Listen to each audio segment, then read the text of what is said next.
16వ వచనం మరియు 17వ వచనం మొదటి అధ్యాయం నుంచి మనం ధ్యానం చేయనయుంటున్నాం. ప్రకటన 1:15 వరకు కూడా పోయిన వారంలో మనం ధ్యానం చేసాం.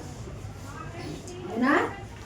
ఈ రోజున మరి 16, 17లో ఉన్నటువంటివి చూసినట్లయితే 16వ వచనం, ఆయన తన కుడి చేత 7 నక్షత్రముల పట్టుకుని ఉండెను. ఆయన నోట నుండి 2 అంచులుగా వాడి అయిన ఖడ్గం ఒకటి బయలుపడుచుండెను. ఆయన ముఖము మహా తేజస్సుతో ప్రకాశించిన సూర్యుని వలె ఉండెను. ఆమేన్. భాగ్యము. నేను ఆయన చూడగానే చచ్చిన వారి వలె ఆయన పాదముల యొక్క పడితిని. ఆయన తన కుడి చేతిని నా మీద ఉంచి నాతో ఇట్లనెను, భయపడము. ఆమేన్. ఎంత గొప్ప భరోసా చూసారా? ఆయన కుడి చేతిని. చాలా మంది మాకు చిన్నప్పటి నుంచి మా తల్లిదండ్రులు మాకు నేర్పించింది ఏంటంటే, ఏది ఇచ్చినా కూడా కుడి చేతి ఇవ్వాలి.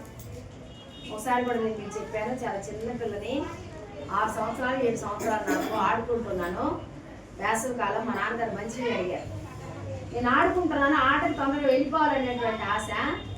ఈ రోజు కూడా నాకు ఆ గ్లాసు గుర్తుంది, మా నాన్నగారు పడుకున్నటువంటి ఆ రూము గుర్తుంది, ఆ మంచం గుర్తుంది, నాకు కనిపిస్తుంది. ఇప్పుడు వెళ్ళి ఆడుకుంటూ ఇలాగా ఎడం చేత మంచిగా ఇచ్చాను. అప్పటి రోజుల్లో కరెంట్ లేవు కదా, వేసవికాలం విసురు కర్రతో విసురు పడుతున్నారు. ఎడం చేత మంచిగా ఇంకా చేతితో తీసుకొని లేదు, వెంటనే విసురు కర్ర ఇలా తిప్పి హాటాక్ విసురు కర్ర పట్టుమని ఒకటేసారి చేతి మీద. నీళ్ళు అడిగితే ఎడం చేత ఇస్తావా? అందరికి ఎలాగిస్తున్నావా? మన ఇంటికి వచ్చిన అలాగిస్తావా? అంతే. అది మొదలు ఇప్పుడు ఒకవేళ 2 గ్లాసులు ఇలా చేతితో పట్టుకొస్తే కుడి చేతిలో అది ముందు ఒకరికి ఇచ్చి ఎడం చేతిలో కుడి చేతిలో మార్చుకొని ఇస్తాను. కుడి చెయ్యి అనేటువంటిది మన బైబిల్ గ్రంథంలో చాలా చోట్ల రాయబడి ఉంది కదా. యాకోబు అన్నాడు, వాళ్ళ ఆవిడ ఆయన్ని కొని చనిపోతూ, ఇక నేను చనిపోతున్నాను అంటే నా భర్తకి నాకు ఇతనికి ఎడం కలగ చేశాడు కాబట్టి ఇది నేను బెనోని అని పేరు పెడతాను అనుకుంది అని యాకోబు అన్నాడు. అంటే ఎడమ కలగ చేశాడు అని బెనోని అని పేరు పెట్టాలనుకుంది. దుఃఖ కలగ చేశాడు, దుఃఖపుత్రుడు అని పేరు పెట్టిందని ఈయన అన్నాడు. లేదు, బెన్యామీను అన్నాడు. బెన్యామీన్ అంటే నా కుడి చేతి పుత్రుడు అన్నాడు. సామెతల ప్రసంగి గ్రంథంలో అంటాడు, జ్ఞాని అయినటువంటి వాడు తన కుడి చెయ్యి ఆడించును అని చెప్పాడు. దేవుడు అంటాడు ఆయన యొక్క దక్షిణ హస్త బలం చేత అంటాడు. దక్షిణ హస్తం అంటే కుడి చెయ్యి అని అర్థం అన్నమాట. దేవుని యొక్క ముఖం అట ఎప్పుడు తూర్పు వైపు ఉంటుంది. అంటే ఆయన కుడి చేతి పక్కన ఏం తీసి వస్తుంది? దక్షిణ తీసి వస్తుంది. కానీ దక్షిణ హస్తం అంటే కుడి చెయ్యి. అందువల్ల కుడి చేతికి ప్రశస్తమైనటువంటి విలువ ఉంది. ఒకళ్ళు ఎలాగ అలాగిస్తుంటే ఒకళ్ళు వాదనాడారు నాలో, ఏంటండి కుడి చెయ్యి ఎడం చేయలేదు, దేవుడు ఇవ్వలేదా, మీరేంటండి ఇంకా అవి పాటిస్తున్నారా? నేను లోకాన్ని పాటించను కూడా. నేను నా తండ్రి హస్త సాముద్రిక చెప్పేవారు, అందులో పెరిగాను. నా తల్లి వాస్తు చెప్పేది, అందులో పెరిగాను. అనేక మందికి అంతరాలేసి అనేక మంత్రాలు నేర్చుకున్న దాన్ని నేను. అలాంటి కుటుంబంలో పుట్టి ఈ రోజుకి నేను ఒక్కటి కూడా ఆచరించను, ఒక ఎదురు ఆచరించను, వాస్తు ఆలోచించను, ఏది ఒక్కటి కూడా చేయను. సర్వం నా ప్రభువే. ఒక రోజుని నేను హెచ్చించను. ఈ రోజు మంచిది కాదు, దట్ ఈస్ నాన్ సెన్స్. సర్వం మనకి దేవుడే. అందువల్ల ఇది లోక సంబంధమైనది కాదు ఎడం చేయనేది, ఇది దేవుడే చెబుతున్నాడు. ఇక్కడ మరి ఎందుకు రాశారండి? తన కుడి చేత 7 నక్షత్రములు ఎందుకని చెప్పాడు? ఎడతెట్టమనుకోవచ్చుగా. ప్రశస్తమైనది అని అర్థం అన్నమాట. చాలా చోట్ల నేను చదువుకోవచ్చు. కీర్తనల గ్రంథంలో కూడా అనేక చోట్ల రాయబడింది ఆయన యొక్క కుడి చెయ్యి అనేటువంటి మాట మనం చూస్తాం. అంటున్నాడు తన కుడి చేత 7 నక్షత్రములు పట్టుకుని ఉన్నాడు. ఆ తర్వాత చూస్తే 2 అంచులు గల వాడి అయిన ఖడ్గం ఒకటి బయలు వెడలుచుండెను. వాడి కలిగినటువంటిది, 2 అంచులు కలిగినటువంటిది అని చెప్పడానికి ఈ యొక్క మాటలో కనుక మనం చూస్తే చూడండి, 2వ అధ్యాయం 22వ అధ్యాయంలోనే 12వ వచనం 16వ వచనం పోయిన వారంలో కూడా మనం చదివాం. పెరగములో ఉన్న సంగపు దూత ఇలాగు రాయము. వాడి అయిన రెండంచులు గల ఖడ్గము గలవాడు చెప్పు సంగతులు ఏమనగా. చూసారా, వాడి కలిగిన రెండంచులు ఖడ్గము కలిగినటువంటి వాడు చెప్పేటువంటి సంగతులు ఏవంటే అని చెప్తా ఉన్నాడు. 19వ అధ్యాయం 15, 12 వచనాల్లో 19వ అధ్యాయంలో కూడా మనకి కనిపిస్తా ఉన్నాయి. ఇది ఏంటి అనేది కనుక మనం చూస్తే అవన్నీ రిఫరెన్స్ ఇంటికి వెళ్ళాక చదువుకోండి. అవి ఏంటి అని చూస్తే ఆ వాడి కలిగినటువంటి రెండంచుల ఖడ్గం దేవుని యొక్క మాట. దేవునికి స్తోత్రం. ఇది చిహ్నంగా హెబ్రీయులకు రాసినటువంటి పత్రిక 4వ అధ్యాయం 12వ వచనంలో చూస్తే అందులో వ్రాయబడి ఉన్నది, ఆయన యొక్క వాక్యము సజీవము గలదై బలము గలదై రెండంచులు గల ఎటువంటి ఖడ్గము కంటే నువ్వు ఏ ఖడ్గం తెచ్చుకో, ఎటువంటి ఖడ్గము కంటేనో వాడిగా ఉండి ప్రాణాత్మలను కీళ్లను మూలుగుల్లో విభజించినంత మట్టుకు దూరుచు హృదయం యొక్క తలంపులను ఆలోచనలను శోధించుచున్నది. హల్లెలూయా. మన బాప్తిసం చేసిన కావ్య చెప్తుంది కదా, నాకు నేను ఇలా ఉండేదాన్ని, కానీ వాక్యం చెప్తున్నప్పుడు ఆ వాక్యం నాకు తాకుతా ఉంది. ఆ వాక్యం నాతోనేనా మాట్లాడుతుంది, నాకే చెప్తున్నారు అన్నాడు. నేనెవరిని చెప్పడానికి, నీ హృదయం ఎలా ఉందో నాకెలా తెలుస్తుంది? నీలాగా నేను కూడా మానవ మాత్రాలనే. కానీ ఇక్కడ కూర్చున్నటువంటి మనందరి హృదయాలు ఎరిగినటువంటి వాడు సర్వోన్నతులైనటువంటి దేవుడు. హృదయ అంతరంగాలు ఆయనకి తెలుసు. నువ్వు ఎలా ఉన్నావో, నీ పరిస్థితి ఎలా ఉందో, నీ గుణగణాలు ఎలా ఉన్నాయో, నీ ప్రవర్తన ఎలా ఉందో సమస్తము కూడా స్పష్టంగా చూస్తున్నాడు ఆయన. ఆయన ఎరిగి ఉన్నాడు. ఆ ఎరిగి ఉన్నటువంటి ఆ మహోన్నతుడు నిన్ను పరిశీలిస్తూ, నిన్ను పరిశోధిస్తూ, నిన్ను క్రమపరిచేటువంటి వాడుగా ఉన్నాడు. ఈ యొక్క లోకములో ఉన్నటువంటి వారిని మనం మన యొక్క మాటల చేత మార్చాలి అని అనుకుంటే ఏ ఒక్కరు కూడా మారరు. ఏ ఒక్కరినైనా మార్చగలిగేది దేవుని యొక్క దివ్య వాక్యం. ఏదైతే అక్కర్లేనటువంటిది ఉన్నదో నీ జీవితంలో దాన్ని కట్ చేసి అవతల పారవేస్తుంది దేవుని యొక్క వాక్యం. నిన్ను సరి చేస్తుంది దేవుని యొక్క వాక్యం. నిన్ను బాగు చేస్తుంది దేవుని యొక్క వాక్యం. దేవుని యొక్క వాక్యం వింటుండగానే అనేకమైన రోగాలు పోతాయి. క్యాన్సర్ కూడా మట్టుమాయమైపోతాయి. చాలా వాడి అయినటువంటిది మూల్గులలోకి మట్టుకు దూరుచు అనేటువంటి మాట ఆ హెబ్రీ గ్రంథకర్త రాస్తున్నాడు కదా. అది చాలా వాడి అయినటువంటిది.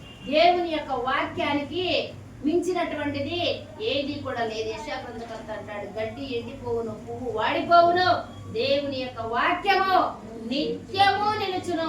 ఆమేన్. ఆయన యొక్క వాక్యం నిత్యము నిలిచేటువంటి వాక్యం, అందరినీ సరిచేసేటువంటి వాక్యం. ఎఫెసీ పత్రిక 6:17లో కూడా చెప్పబడుతున్నటువంటి మాట అక్కడ చెప్పారు కదా, సర్వాంగ కవచాన్ని కూర్చున్నటువంటి సంగతులను విశదపరుస్తూ మరి రక్షణ స్థిరస్థానము దేవుని వాక్యము అనేటువంటి ఆత్మ ఖడ్గము. అది ఆ ఖడ్గం ఏంటంట? దేవుని యొక్క వాక్యము. ఇక్కడ ప్రకటన గ్రంథంలో ఆయన నోట నుంచి రెండంచులు కలిగిన వాడి అయినటువంటి ఖడ్గము బయలువెడలుచుండెను. అంటే ఆయన నోటి మాట. మనుషులు ఆయుధాలతో యుద్ధం చెయ్యాలి, కానీ ఆయన ఆయుధాలతో యుద్ధం చెయ్యనక్కర్లేదు. ఇంకా ముందుకు వెళ్తే యేసుక్రీస్తు ప్రభువారిని గురించినటువంటి అనేకమైనటువంటి సంగతులు ప్రకటన గ్రంథంలో మనకి విశదపరచబడుతూ ఉన్నాయి. సాతానుతో ఆయన యుద్ధం చేసేటప్పుడు కూడా ఆయన కత్తి పట్టాల్సిన అవసరం లేదు.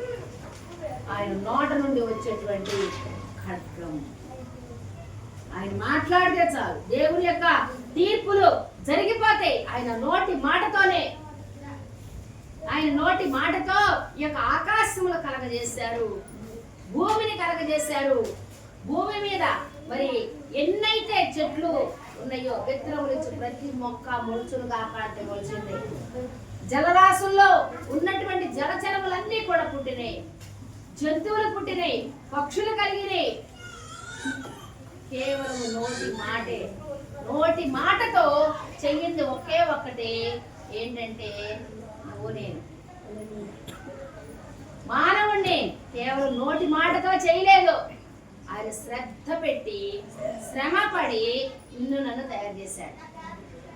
ఆయన రూపంలో ఆయన పోలిక చొప్పున తయారు చేస్తున్నాడు. ఆయన నోటి మాటతో సమస్త సృష్టిని కలిగించినటువంటి మహోన్నతులైనటువంటి దేవుడు. దేవుని యొక్క తీర్పు ఇక్కడ అంటున్నాడు, సూర్యమండలం యొక్క కుడి చేత 7 నక్షత్రములు పట్టుకొని ఉండెను. ఆయన నోట నుండి 2 అంచెల వాడి అని ఖడ్గము నుండి బయలువెళ్ళొచ్చుండెను. ఆయన ముఖం మహా తేజస్సుతో ప్రకాశించున్న సూర్యుని వలె ఉండెను. సూర్యమండలం, ఎవరన్నా సూర్యమండలం వెళ్ళిన వాళ్ళు ఉన్నారు? ఎంతవరకు వెళ్ళగలరా? ఇప్పుడు ఎన్ని లక్షల కిలోమీటర్లో మనకి ఆ లెక్క నాకు తెలియదు, కానీ సూర్యుని వరకు అంత దూరంలో ఉంటేనే వేడి మీద తట్టుకోలేకపోతున్నాం. అలాంటి దగ్గరికి వెళ్ళగలమా? దగ్గరికి వెళ్ళక్కర్లేదు, కొన్ని వేల కిలోమీటర్ల దూరంలో ఉంటగానే మాడి మెస్ అయిపోతారు. వెళ్ళలేరు సూర్యుని దగ్గరికి, అంత ప్రచండమైనటువంటి వేడిమి అక్కడ ఉంది. మత్తయి సువార్త 17వ అధ్యాయం 2వ వచనంలో సూర్యుని గూర్చినటువంటి సూర్య మండలాన్ని మరి చెప్తున్నటువంటి యొక్క మాటలు చూస్తే ఆయన ముఖం ఎలా ఉందట? సూర్యుని వలె ప్రకాశించిన. ఎప్పుడు ఆయన రూపాంతరపు కొండ మీదకి వెళ్ళినప్పుడు అక్కడ ఎవరెవరు వచ్చారు? మోషే మరియు ఏలియా ఇద్దరు కూడా వచ్చారు. పక్కన ముగ్గురు ఉన్నారు. యాకోబు, యోహాను ముగ్గురు కూడా ఉన్నారు. ఆ సమయంలో ఆయన తండ్రి అయినటువంటి దేవుడు మాట్లాడితే అర్థం కాలేదు. వీళ్ళు ఏమి రాశారంటే ఉరిమెను అని రాశారు. అర్థం కాల మాట. యేసుక్రీస్తు ప్రభువారి వైపు చూసినప్పుడు ఆయన యొక్క ముఖమట సూర్యుని వలె. చూడలేపారట ఆయన. మోషే ముఖం చూడగలిగారండి? పర్వతం మీదకి వెళ్ళి 40 రోజులు అక్కడ ఉండి దిగి వచ్చేటప్పుడు చూడగలిగారా? మోషే నీ ముఖం మీద చూడలేకపోతున్నావు, అబ్బా చూడలేకపోతున్నాం అంటే ముఖం మీద ముసుగు వేసుకున్నాడట మోషే. ఆ ప్రభావాన్ని, దేవుని యొక్క ప్రభావం మోషే యొక్క ముఖం మీదకి వచ్చేసింది. మోషే యొక్క ముఖాన్నే చూడలేకపోయారు. అలాంటిది సర్వోన్నతుడైనటువంటి దేవదేవుడు నీ కోసం నా కోసం పరమును విడిచి ఆయన మహిమంతటిని కూడా పరలోకంలో విడిచిపెట్టి సామాన్యుడిగా, రిక్తునిగా, ఏమీ లేనటువంటి వాడుగా యేసుక్రీస్తు ప్రభువారు ఈ భూలోకానికి వచ్చి మనుషుల మధ్య సంచరిస్తే మామూలు మానవుడిగా సంచరించారు కాబట్టి అందరూ బ్రతకగలిగారు. కానీ అదే మహామహిమతో తేజస్సుతో వస్తే ఒక్కడు కూడా బతకరు. ఆయన తన మహిమనంతటిని అక్కడ అట్టి పెట్టుకుని వచ్చారు. ఇది క్రీస్తు మహిమ ఆ ప్రకాశం అనేటువంటిది మనం చూస్తా ఉన్నాం. ఆయన యొక్క వైభవాన్ని మనం చూస్తున్నాం. ఆయన తేజోమయుడు అని చెప్పబడతాడు. చూడండి ఒకసారి హెబ్రీయులకు రాసిన పత్రిక 1వ అధ్యాయం 3వ వచనం. హెబ్రీ 1:3. ఆయన దేవుని మహిమ యొక్క తేజస్సును ఆయన తత్వము యొక్క మూర్తిమంతమునై ఉండి, ఆయన తత్వము యొక్క మూర్తిమత్వం అంటే మూర్తిమంతమునై ఉండి. అదే మూర్తిమంతం అంటే ఏంటి? అంటే దట్ ఈస్ పర్సనాలిటీ. మూర్తిమత్వం అంటే సౌష్ఠవం. మన శరీరం యొక్క సౌష్ఠవాన్ని తెలుగులో మూర్తిమత్వం అంటారు. ఇంకా కేవలం సౌష్ఠవం మాత్రమే కాదు, గుణగణాలు కూడా. ఒక మనిషి యొక్క క్యారెక్టర్ని తెలియజేసేటువంటిది మూర్తిమత్వం. ఆ మూర్తిమత్వం యొక్క తన మహత్తు గల మాట చేత సమస్తమును నిర్వహించుచు, ఆ సమస్తాన్ని నిర్వహించుచు, పాపముల విషయములో శుద్ధీకరణము తానే చేసి, దేవదూతల కంటే ఎంత శ్రేష్టమైన నామము పొందెనో వారికంటే అంత శ్రేష్ఠుడై ఉన్నత లోకమందు మహామహుడకు దేవుని కుడిపార్శ్వమున కూర్చుండెను. మహామహుడైనటువంటి ఆయన ఎవరైనా చూడగలరా? చూసిన వారు ఎవరైనా ఉన్నారా అంటే యేసుక్రీస్తు ప్రభువారు చెప్పినటువంటి ఆన్సర్ ఏంటంటే కుమారుడు తప్ప తండ్రిని ఎవరు చూడలేరు. హల్లెలూయా. ఎందుకంటే ఎవ్వరు చూడలేరు, చూస్తే కళ్ళు పేలిపోతాయి. ఆయన మహిమోన్నతుడు, ఆయన మహిమాన్వితుడు. దేవుడు చేయలేని ఏమైనా ఉన్నాయా? ఏమైనా ఉన్నాయండి దేవుడు చేయలేనివి? దేవుడు చేయలేనివి ఏమైనా ఉన్నాయా? దేవుడు చేయలేనివి కూడా ఉన్నాయి. దేవుడు అబద్ధం ఆడలేరు, చనిపోలేరు, తర్వాత మన మధ్యకి రాలేరు. దేవుడు రాలేడు మన మధ్యకి. అందుకే ఆయన యొక్క నోటి మాట రూపాన్ని కల్పించి ప్రభు అయినటువంటి యేసుక్రీస్తు వారిగా నీకు నీ మధ్యకి నా మధ్యకి వచ్చారు. దేవునికి స్తోత్రం. మనం దేవుని దగ్గరికి వెళ్ళాలి అంటే యేసుక్రీస్తు తండ్రిని నా ద్వారానే తప్ప ఎవరునో తండ్రిని చూడలేడు, తండ్రి అంతకు రాలేడు. మనం చూస్తాం యేసుక్రీస్తు ప్రభు ద్వారా మాత్రమే. ఫిలిప్ అడిగాడు, నాకు తండ్రిని కనబరచు అని అడిగితే యేసుక్రీస్తు ప్రభు వారు అన్నారు, ఫిలిప్పు నన్ను చూసిన వాడు తండ్రిని చూసినట్టే అన్నాడు. తండ్రి, కుమారుడైన యేసుక్రీస్తు ప్రభువారు, పరిశుద్ధాత్ముడు ముగ్గురు ఒకే రూపంలో ఉంటారు. అంటే ముగ్గురు దేవుళ్ళని కాదు, ఏక దేవుడై ఉన్నాడు. ఆయన ఒక్కడై ఉన్నాడు. వాళ్ళని ఎవరు కూడా వేరుపరచలేరు. మనలో దేహము, ప్రాణము, ఆత్మ ఏ విధంగా ఒక్కటిగా ఉన్నాయో, ప్రాణము ఆత్మ రెండు వెళ్ళిపోతే దేహం దగ్గర పనికొస్తుందా? ప్రాణం లేదు, ఆత్మ ఉంది, శరీరం ఉంది, దాన్నే కోమా స్టేజ్ అంటారు. అవ్వదు. ముగ్గురు ఏకమై ఉన్నప్పుడే, ఈ మూడు ఉన్నప్పుడే మనిషి అంటారు. ప్రాణం లేకపోతే శవం అంటారు. బాడీ తీశారండి అంటారు. కొంతమంది ఏదో కొంచెం అనుమానం ఉంటే ఇంకా ఆమె తీసుకెళ్ళారా, ఆయన తీసుకెళ్లారా అంటారు. లేకపోతే డెడ్ బాడీ అంటారు. ఆ డెడ్ బాడీ అంటే మార్చిలో పెట్టారని చెప్పారు కొంతమంది. తండ్రి, కుమారుడు, పరిశుద్ధాత్ముడు త్రియేక దేవుడై ఉన్నారు. దేవునికి స్తోత్రం. హల్లెలూయా. కాబట్టి ఆయన మనం ఇప్పుడు స్తుతించబడుతున్న కొరింథీయులకు రాసినటువంటి 2వ పత్రిక 4వ అధ్యాయం 4వ వచనం.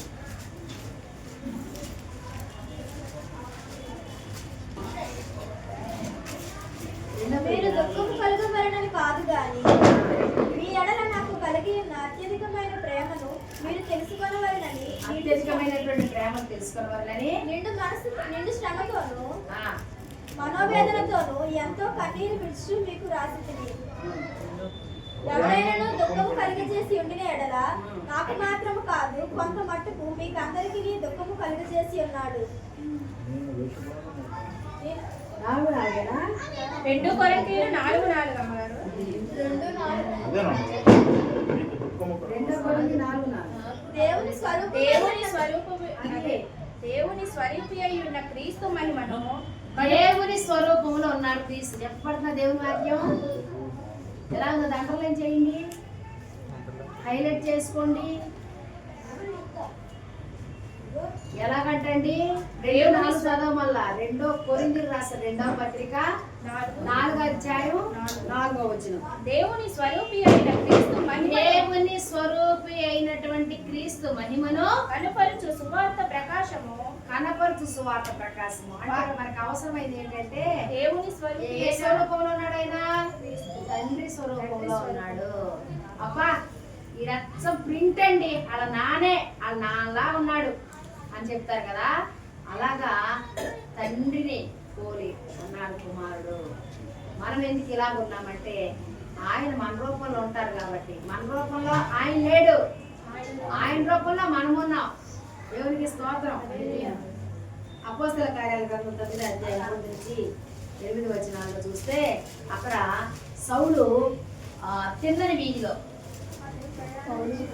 సౌలు వెళ్తున్నటువంటి సమయంలో ఆ చిన్న వీధిలో పడిపోయాడు. ఎందుకు పడిపోయాడు? ఆయన యొక్క వెలుగు చూశాడు. ఆ ప్రకాశమానమైనటువంటి వెలుగు చూశాడు. సౌలా సౌలా నీవేళ నన్ను హింసించుచున్నావు అంటే, ప్రభువా నీవెవడవు? చూసారా ఎంత అహంకారంగా ఉన్నాడో సౌలు. ప్రభువా ప్రభు మీరెవరు? ఇప్పుడు చూడండి, ఒక రాజు దగ్గరికి వెళ్తానే చిత్తం ప్రభు అని మొత్తం మనిషి వంగిపోతారు వినయంతో. అలాంటిది ప్రభువా నీవెవరవు అని అనలేదు. ప్రభువా నీవెవడవు ఎంత అహంకారంతో ఉన్నాడండి. అంటే అప్పుడు ఆయన అన్నాడు, నీవు హింసించుతున్నటువంటి క్రీస్తుని అన్నాడు. అనగానే ఇలా చూశాడు, కళ్ళు పేలిపోయి. చూడండి, క్రీస్తుని చూస్తేనే, ఆ ప్రకాశమానం చూస్తేనే కళ్ళు కనపడలా. 3 రోజులు బుడ్డోడే ఆ తిన్నని వీధిలో పడిపోయి ఉన్నాడు. నమస్తే.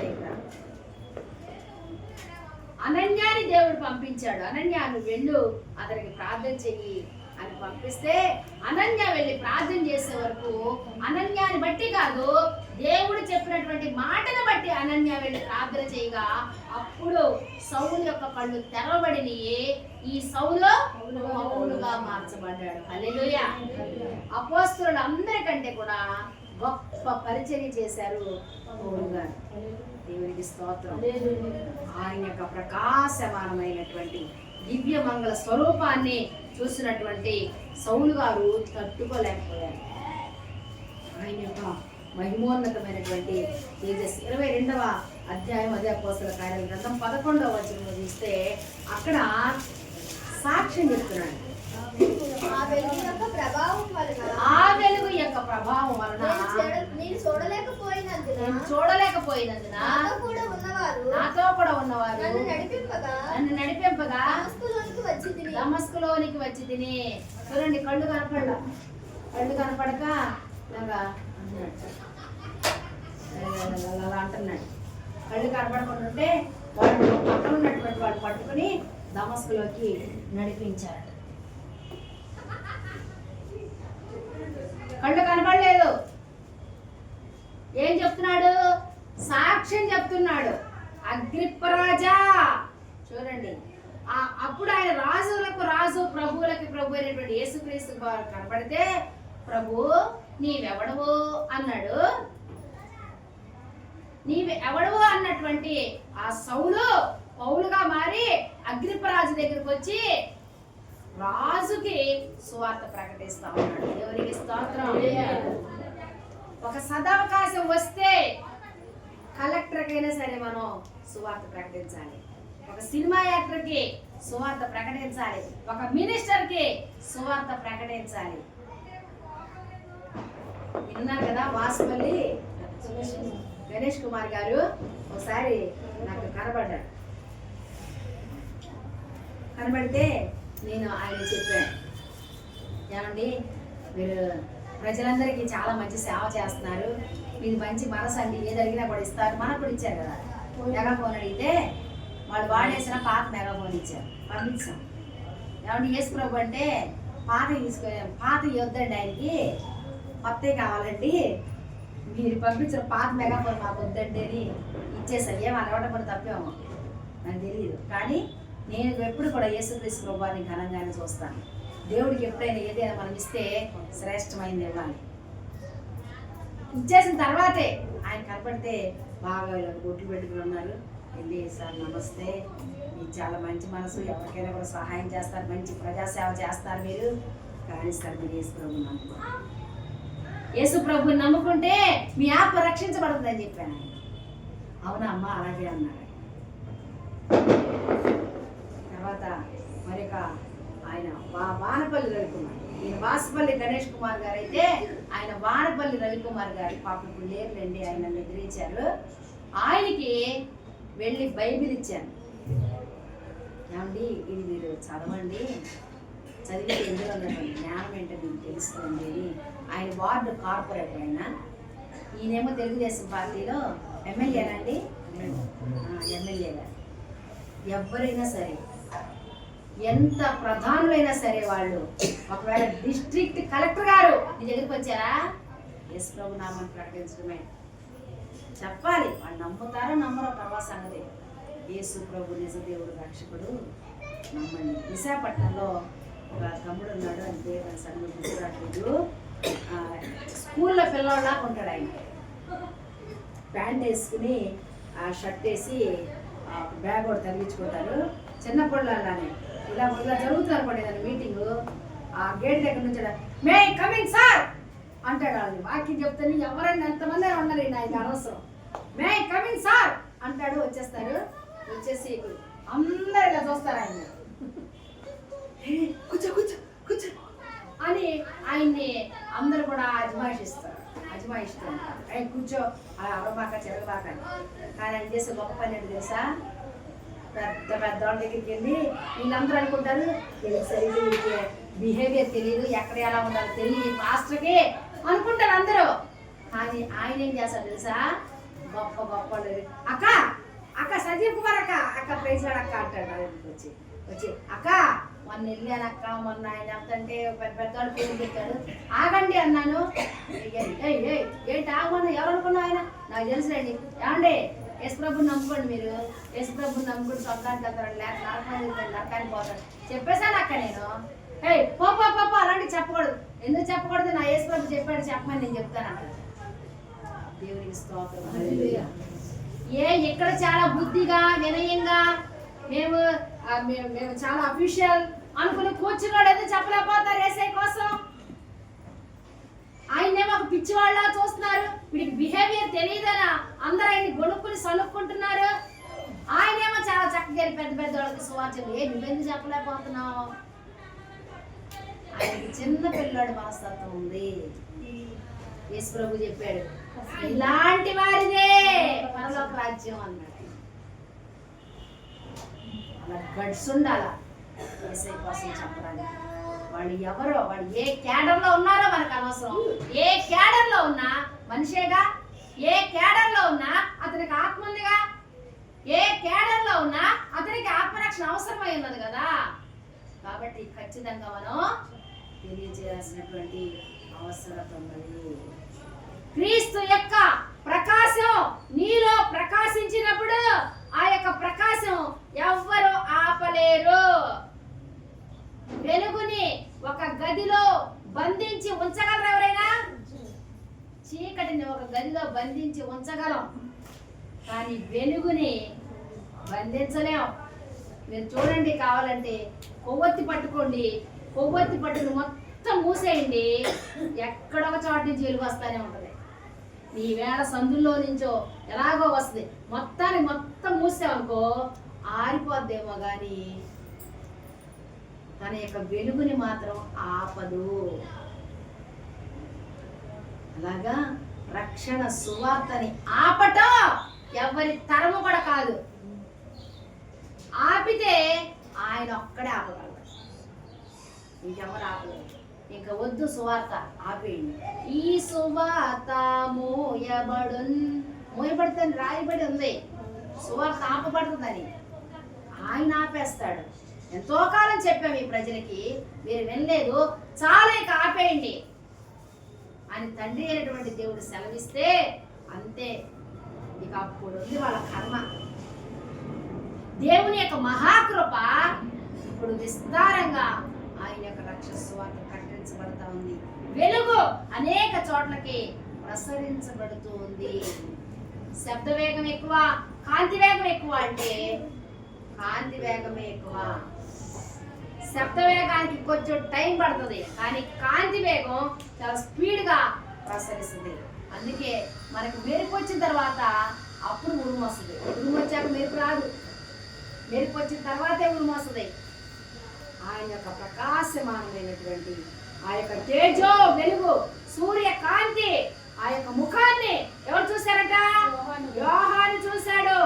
ఎప్పుడైతే ఆయన ముఖాన్ని ఇలా చూశాడో చచ్చిన వాని వలె పడి తిని. ఒక రోజున నాకు అంటే ఇంకా నాకు విజయవాడలో ఉన్నాను, ఇంకా విశాఖపట్నం రాలేదు. విశాఖపట్నం వచ్చాను, సరిగ్గా గుర్తులేదు. కానీ మొత్తానికి నాకు మోజెస్ చౌదరి గారు ఉన్నారు విజయవాడలో, ఆ మోజెస్ చౌదరి గారిలా కనబడ్డారు నాకు యేసుక్రీస్తు ప్రభువారు. కనపడితే ఆయన్ని ఇలా చూశాను, దబీమని ఆయన పాదాల మీద పడిపోయా. అదే మోజెస్ చౌదరి గారి పాదాల మీద అయితే పడినాం, ఎందుకంటే ఆయన కూడా మామూలే, మంచి దైవజనులు ఆయన. కానీ అలాగని మనం ఏ దైవజనుల పాదాల మీద పడకూడదు. పాదాలకు ఎవరికి నమస్కారం చేయకండి, ఏ మనిషి పాదాలకి నమస్కరించకూడదు, ప్రభు ఒక్కడికి నమస్కరించాలి మనం. నాకు అప్పుడు అనిపించింది, ఇప్పుడు ఎన్నో సంవత్సరాలు అయింది, ఇప్పుడు కూడా నాకు ఆ కళ గుర్తుంది, ఆ ప్రదేశం గుర్తుంది, నాకు ఇప్పుడు కనిపిస్తుంది. మీకు చెప్తున్నా కూడా నాకు విజువల్స్లో ఉంది. వెంటనే ఆయన పాదాలను పడ్డారని కనబడగానే, ఆయన ఎప్పుడు తెల్ల పంచి కట్టుకుంటారు, తెల్ల లాల్చి వేసుకుంటారు, పైన ఎమ్మెల్యే కండువా వేసుకుంటారు మోజెస్ చౌదరి గారు. నాకు యేసుక్రీస్తు ప్రభువారు అన్న తర్వాత అతను ఎప్పుడైతే సాగిలు పడ్డానో అప్పుడు ఆయనకైతే నేను సాగిలు పడ్డాను, యేసుక్రీస్తు ప్రభువారు ఆయనలాగా కనబడ్డారు కాబట్టి నేను సాగిలు పడ్డాను. అప్పుడు నాకు ఈ వాక్యం గుర్తుకొచ్చింది, ఇలా ఎవరైనా ఉన్నారా బైబిల్లో అని చూస్తే ఈయన ఆయన చూడగానేట ఎలా పడ్డాడు, చచ్చిన వాని వలె నేను పడ్డాను అని దేవుని యొక్క వాక్యం తెలియచేయబడతా ఉంది. ఆయన యొక్క పాదాల కోసం కనుక మనం ఆలోచన చేస్తే, ఆయన పాదాల దగ్గర అంటే ఎందుకు అలాగ పాదాల మీద పడ్డాడంటే, మన మనసట ఎప్పుడు కూడా ఆయన యొక్క పాదాల మీద ఉండాలట. మరియా ఎప్పుడు ద్వారబంధం పట్టుకుని ఇలా చూస్తుండేదట, ఎప్పుడు మార్గం మార్తేమో లోపలికి, ఏ మరియా రావే పని చేసి పెట్టు, నువ్వేంటే పని చేయబెట్టి, అబ్బా ఉండవు అక్క నేను వస్తున్నాను. ఎప్పుడు ఆ ద్వారబంధం దగ్గర ఏం చేస్తావే నువ్వు అంటుండేదట మా అక్క. ఈ మరీ మాత్రం దారి వైపు చూస్తూ ఉండేది, ఎందుకు యేసయ్య ఎప్పుడు వస్తాడా, నా ప్రభు ఎప్పుడు వస్తాడా, నేను ఎప్పుడు ఆయన పాదాల దగ్గర కూర్చుంటానా అని ఆమె ఎదురు చూస్తూ ఉండేదట. ఆయన రానే వచ్చేవారు. అంటే ఈమె ఇక్కడ ఆశపడుతుందని అక్కడ యేసుక్రీస్తు ప్రభు వారికి తెలుసు, అందుకే తరచుగా వాళ్ళ ఇంటికి వెళ్ళేవాళ్ళట. అలా జరుగుతుందండి ఖచ్చితంగా. నేను విశాఖపట్నం వచ్చిన కొత్తల్లో అలాగ అనుకునేదాన్ని, భగీరథి గారు ఎప్పుడు వస్తారా ఎస్ఐనా ఆమె నడిపించా అని ప్రార్థన చేసేదాన్ని. అనుకోకుండా నేనేంటో బ్యాంక్ వచ్చాను కుమారి, నీ దగ్గర రావాలనిపించింది, నేను ప్రార్థన చేశాను మమ్మీ, అందుకే మీరు వచ్చారు కదా. నాకు వాక్య దాహం, వాక్యం వినాలి అనేటువంటి ఆశ. మరి అట ఆయన పాదాల దగ్గర కూర్చుందట. ఓ మార్తా, అవసరమైంది ఒక్కటే, ఆ ఒక్కటేంటి తెలుసా, ఆయన పాదాలు పట్టుకోవడం. నువ్వు ఆయన పాదాలు పట్టుకో, సమస్తాన్ని ఆయన నీ పాదాల దగ్గర తీసుకొస్తాడు. హల్లెలూయా. ఆయన పరిశుద్ధమైనటువంటి పాదములు, ఆయన పాదములు ఎలా ఉన్నాయట, పుట్టము వేయబడినటువంటివిగా ఉన్నాయట. ఆయన పాదాలు ఎలా ఉన్నాయి, అపరంజిమయమైనటువంటి పాదాలుగా ఉన్నాయి. అగ్నిలో కాల్చబడినటువంటి ఎర్రని పాదాలు, కోమలమైనటువంటి పాదాలు, సుకుమారమైనటువంటి పాదాలు, ఆయన యొక్క పాదాలు ఆ విధంగా ఉన్నాయి. మన మనసు ఎప్పుడు కూడా ఆయన మీద ఉండాలి. యెహెజ్కేలు గ్రంథం 1వ అధ్యాయం 28వ వచనంలో చెప్తున్నాడు. యెహెజ్కేలు గ్రంథం 1:28లో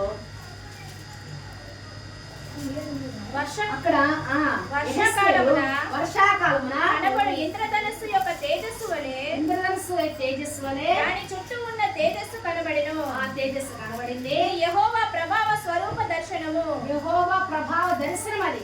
నేను చూచి సాగిలపడగా నాతో మాట్లాడు ఒక స్వరము నాకు వినబడింది.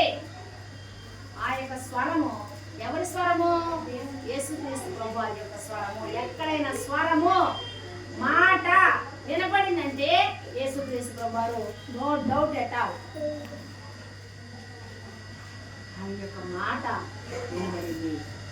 పాదాలు యెహెజ్కేలు కూడా ఏం రాశాడంటే, ఆయనకి నీళ్లు మొదట పాదాలు మట్టుకి మునిగినాయి, తర్వాత మోకాళ్ళ వరకు వచ్చినట, తర్వాత నడుములోతట, తర్వాత భుజాలు నిండిపోయి గొంతు వరకట, ఆ తర్వాత పూర్తిగా నిండిపోయి. అది పరిశుద్ధాత్మకి సాదృశ్యంగా చెబుతాను. మనం ఎప్పుడు కూడా ఆయన పాదాల దగ్గర ఉండాలి. ఆయన కొరకు మన పాదాలు పరుగులు తీయాలి. ఆయన యొక్క రక్షణ సువార్త ప్రకటించాలి.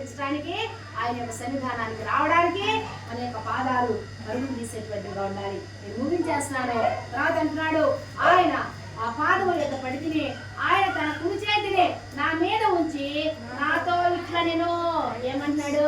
భయపడకుము. అది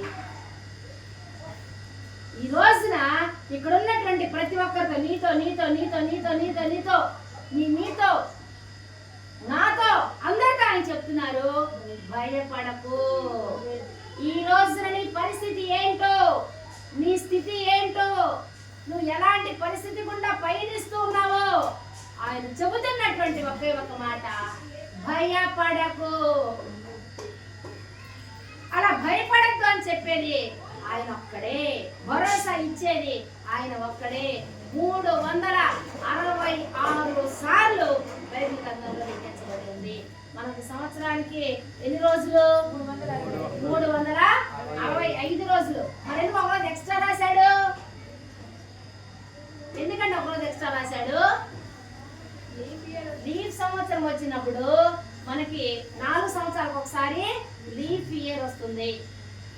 దాని గురించి ఆ ఒక్క రోజు కూడా ప్రియ బిడ్డ, ఆ ఒక్క రోజు నిన్ను వదిలిపెడతారనుకుంటున్నావేమో, ఆ ఒక్క రోజు కూడా నిన్ను వదలను. నువ్వు భయపడకు.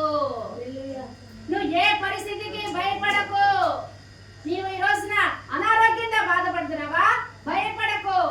ఈ రోజు నువ్వు ఆర్థికంగా ఇబ్బంది పడుతున్నావా? భయపడకు. నన్ను ఎవరో ప్రేమించేవారు లేరు అని భయపడుతున్నావా? భయపడకు. ఆయన అంటున్నాడు, నువ్వు భయపడకు, నేను నీకు తోడుగా ఉన్నాను. ఏ విషయమైనా, ఏ స్థితి అయినా, ఏ పరిస్థితి అయినా కూడా నేను నీకు తోడుగా ఉన్నాను. భయపడద్దు, భయపడద్దు అని ఆయన చెబుతూనే ఉన్నారు. మత్తయి సువార్త 17:17 చూస్తే, తర్వాత 14వ అధ్యాయంలో 7వ వచనం చూస్తే, ఈ రెండు చదువుకుని మనం ముగిద్దాం. ఆయన అంటున్నాడు, భయపడకు. ఓ ప్రియ బిడ్డ, భయపడకు. నీకు ఎలాంటి పరిస్థితి అయినా భయపడకు. వచ్చి నీ మీద మోహరిస్తున్నారేమో రోమా సైన్యం లాగా, భయపడకు. 17 అన్నారు. అందుకు యేసు విశ్వాసము లేని మూర్ఖతరము వారలారా, విశ్వాసము లేని మూర్ఖతరము వారలారా, నీతో నేను ఎంతకాలం ఉంటాను, ఎంతవరకు మిమ్మల్ని ఎంతవరకు మిమ్మల్ని సహిస్తాను. వాణిని అంతే. మీరు విశ్వాసము లేని వారు కూడా విశ్వాసం ఉంచండి, మీరు భయపడకండి. ఆ రోజున యోహానికి సెలవిచ్చారు యేసుక్రీస్తు వారు పరలోకంలో. ఈ రోజున నీకు నాకు సెలవిస్తున్నారు, భయపడకు. నిన్ను బాగు చేస్తాను, నిన్ను ఉన్నతమైన స్థితికి నేను తీసుకుని వస్తాను, నేను నీకు తోడైంటుండగా నీకెందుకు భయము.